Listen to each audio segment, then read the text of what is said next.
When will Ottawa end blind bidding? Welcome back to my channel where I talk about real estate news across Canada with an emphasis on the city of Toronto. My name is Macallum Tepsich and I am the leader of a real estate team here in the city of Toronto, and we specialize in residential resale, pre-construction, as well as leasing. If you find this video informative or you learned anything at all I ask is that you hit that subscribe button and give this video a thumbs up. These actions really help push this video to others like yourself looking to learn more about the Canadian and Toronto real estate markets. And if you'd like to book a buyer consultation, a listing consultation, or just a general call to chat about the market, you can go to the description of this video where you can book a meeting directly into my calendar. In this video, we are going to walk through an article from the Globe and Mail about blind bidding in real estate. Then I'm going to talk about it and share my thoughts. And trust me, on this topic, I have a lot of opinions. Do you think ending blind bidding would be good, decrease prices, and make transacting in real estate better overall? Let me know in the comments below. Okay, back to the show. 9 months after the federal government announced plans to end blind bidding and unfair practices in the Canadian housing market,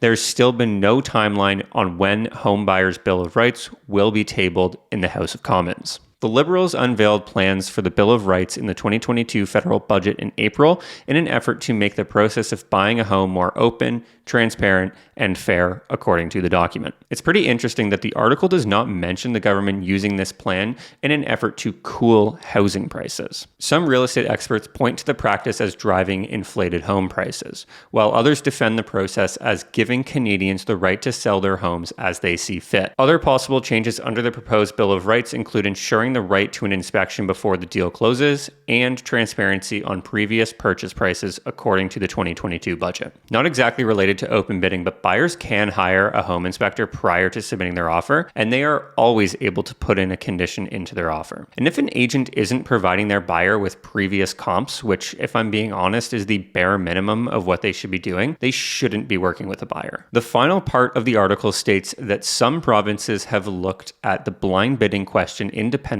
of the federal government. Ontario will make the practice optional for sellers starting April 1st of 2023 as part of bigger reform via the Trust in Real Estate Services Act. More on this in a bit, but sellers already have the option today. Now for the best part, my thoughts and opinions on this topic. I'll start off by saying that I do not believe that ending blind bidding would cool prices, deflate prices, decrease prices, or any other terminology you want to use in relation to price. This reason is more anecdotal because it's not based on stats. Buying real estate for most people is an emotional roller coaster. People buy real estate, or any other good for that matter, with emotions in their way. Think of a live auction. You see paddles raised every second, people jumping to outbid each other. It creates this game-like situation which almost doesn't feel real, and emotions get the best of people when things happen quickly and they need to make snap decisions. We also have evidence from other countries which proves an open bidding system does not reduce the price of real estate. Australia and New Zealand both operate on an open bidding system where homes are sold with information available to the buyers. Where has that led real estate prices in these countries? Up. Price growth in Australia and New Zealand has continued on the same trajectory as Canada. So it's been proven that an open bidding system does not mean prices will come down or housing will become more affordable. Not only has this proven to not cool prices in other countries, a rule banning blind bidding would infringe on sellers' rights.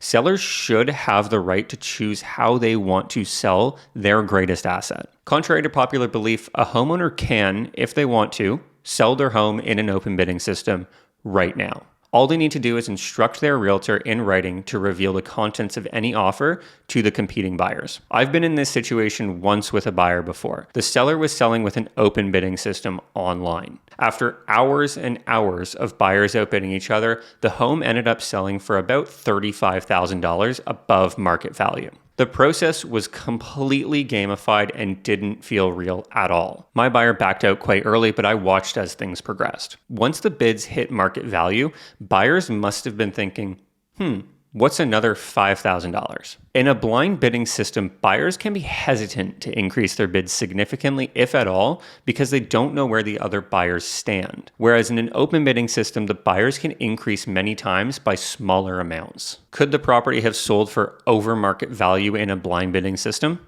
Sure, absolutely. A very important component to real estate values is appraisals. If you don't know what an appraisal is, it's the process of the lender or insurer sending a licensed appraiser into the property to value the home. The appraiser is hired by the lender or insurer, although paid by the buyer, and the appraiser will give their value on the property for the lender or insurer. This process is for the benefit of the lender and insurer so they can limit their risk. The lender will only lend the amount based on the appraisal value, not the purchase price if the appraisal is lower. This is all to say that regardless of blind or open bidding, for most buyers, properties do need to appraise. If a property sells for way over market value in an open bidding system, it still needs to appraise for the purchase price. Let's use a very dramatic example here to get this point across. You're a buyer in an open bidding auction and you pay $5,000 more than the second highest buyer and you win the property for $1 million. That's great, right? You won by only $5,000, so you did not overpay. But what if the property's actual market value was $900,000? In that case, while you were only $5,000 over the next offer,